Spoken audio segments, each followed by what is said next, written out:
갈수록 심해지는 전세난해. 이번 주 전셋값과 집값이 관련 통계를 낸 이후 8년 반 만에 가장 많이 올랐습니다. 정부는 긴급 처방을 담은 전세 대책을 내놨습니다. 비어있는 공공임대 아파트를 포함해서 4만 9천 가구를 내년 상반기까지 전셋집으로 내놓기로 했습니다.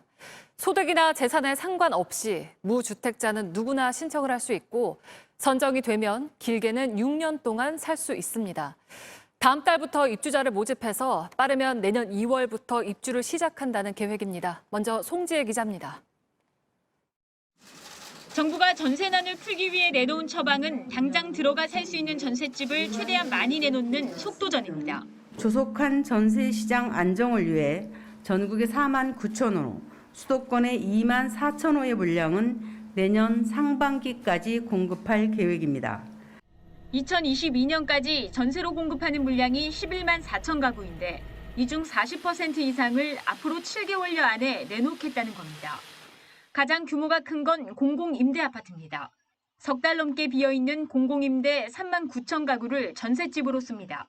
기존에 있던 입주 자격인 소득과 자산 제한도 없습니다. 무주택자는 누구나 입주를 신청할 수 있습니다.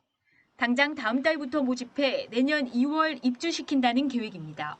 다만 경쟁률이 높을 경우 소득이 낮은 순으로 입주권을 먼저 줍니다.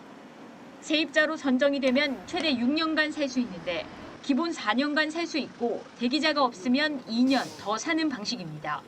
새로 짓는 공공임대나 정부가 사들인 매입임대도 내년 상반기에 1만 9천 가구를 공급합니다.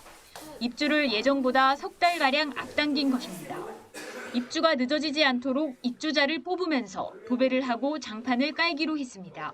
공공전세라는 새로운 개념의 임대도 도입해 내년과 후년 각각 9천 가구씩 내놓습니다. 건설사가 다세대나 오피스텔을 짓기 전에 LH가 사기로 계약한 뒤 다 지으면 전셋집으로 쓰는 제도입니다. 시세의 90% 이하의 보증금을 내면 새 집에서 최대 6년간 살 수 있습니다. JTBC 송지혜입니다. 오늘 대책을 놓고 전세로 쓸 수 있는 집은 다 끌어모았다는 의미에서 영끌 물량 공급이란 표현까지 나옵니다. 하지만 전문가들은 물량이 많은 건 긍정적이지만 소비자들이 선호하는 곳에 얼마나 전셋집이 많이 공급되느냐가 중요하다고 봅니다. 서울에 나오는 물량은 내년 상반기까지 8,900여 가구로 많지가 않아서 전세난을 푸는 데는 부족하다는 지적도 있습니다. 안태훈 기자입니다. 서울 강남구의 공공아파트 단지입니다. 전체 1,070세대 중 약 60%가 장기전세 등 공공임대주택입니다.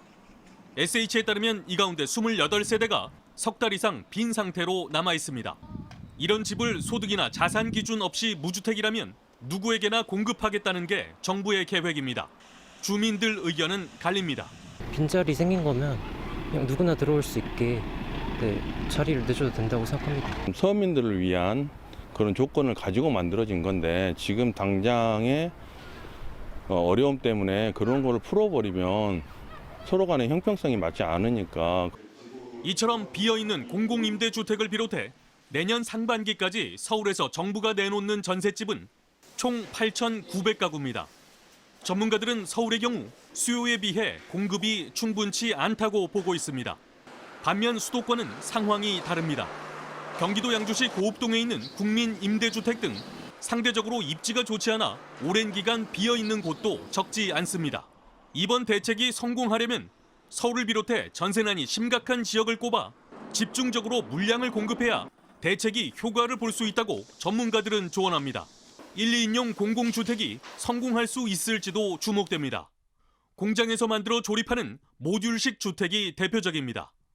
빈 호텔과 상가, 사무실 등도 개조해 수도권에 19,000 가구를 전세로 내놓습니다. 정부는 중장기적으론 중산층을 위한 30평대 공공임대주택 6만 3천 가구를 2025년까지 공급하기로 했습니다. JTBC 안태훈입니다. 대책을 발표한 김현미 국토교통부 장관은 전세난에 대해서 송구하다며 사과했습니다. 그러면서도 임대차 3법으로 기존 세입자 10명 가운데 7명은 살던 집에 안심하고 살 수 있게 됐다고 말했는데요. 틀린 말은 아니지만 전세를 못 구한 세입자들의 심정을 충분히 헤아리지 못했다는 지적입니다. 정아람 기자입니다. 대책을 말씀드리기에 앞서 새로 전셋집 구하기에 어려움을 겪고 계시는 국민 여러분께 송구하다는 말씀을 드립니다. 김현미 국토부 장관은 오늘 전세 대책을 발표하기에 앞서 사과의 말부터 꺼냈습니다. 그러면서도 최근 전세난은 구조적인 요인이 복합적으로 작용한 결과라고 밝혔습니다. 장기간 지속된 저금리 기조로 많은 임차 가구가 월세보다 부담이 적은 전세를 찾게 되고 주거 상향 수요도 증가하면서 전세 가격이 상승하고 있습니다. 임대차 3법의 효과도 설명했습니다. 10명 중 7명은 전월세값 급증에 대한 걱정 없이 살던 집에 계속 거주할 수 있게 되었습니다. 법을 시행하기 전에는 57%였던 전월세 계약 갱신율이 지난달 66%까지 높아졌다는 겁니다.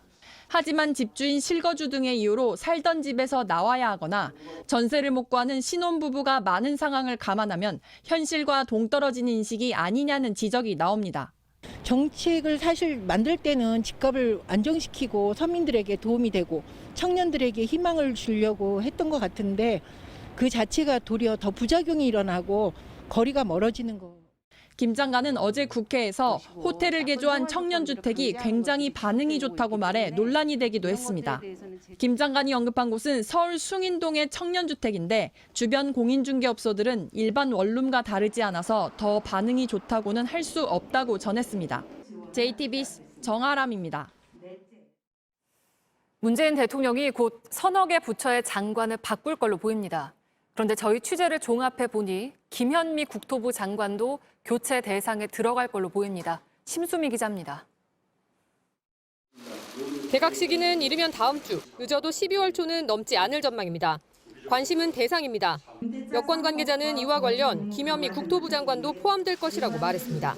현 정부 출범 때부터 자리를 지킨 김 장관이 사의를 여러 차례 밝혀왔는데 이번에는 받아들여졌다는 겁니다. 청와대 주변에선 문 대통령도 더 이상 잡기는 힘든 상황이란 얘기도 나옵니다. 그동안 집값 폭등, 전세 대란 논란이 일 때마다 김 장관에 대한 책임론이 제기되었습니다. 그렇지만 청와대와 민주당은 늘 교체는 없다며 선을 그어왔습니다.